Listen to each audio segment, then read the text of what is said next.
ఇలా కైలాసాన భక్తి టీవీ కోటి దీపోత్సవం. సమస్త పుణ్య నదీ జలాలతో కాశీ స్ఫటికలింగానికి సహస్ర కలశాభిషేకం.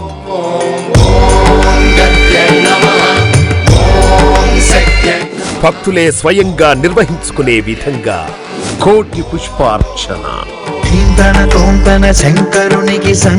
తెలుగు రాష్ట్రాల్లోనే మొట్టమొదటిసారిగా అలంపురం శ్రీ జోగులాంబ బాలబ్రహ్మేశ్వర స్వామి కళ్యాణోత్సవం.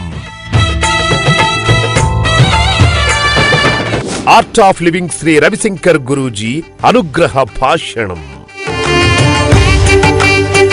శ్రీ నోరి నారాయణమూర్తి గారి ప్రవచనామృతం. అపూర్వ సాంస్కృతిక కదంబాలు, కోటి దీపాల వెలుగులు, సప్తహారతుల నీరాజనాలు. రేపు సాయంత్రం 5:30 నుంచి వేదిక ఎన్టీఆర్ స్టేడియం, హైదరాబాద్. దివ్వెల సంబరానికి రండి, తరలిరండి.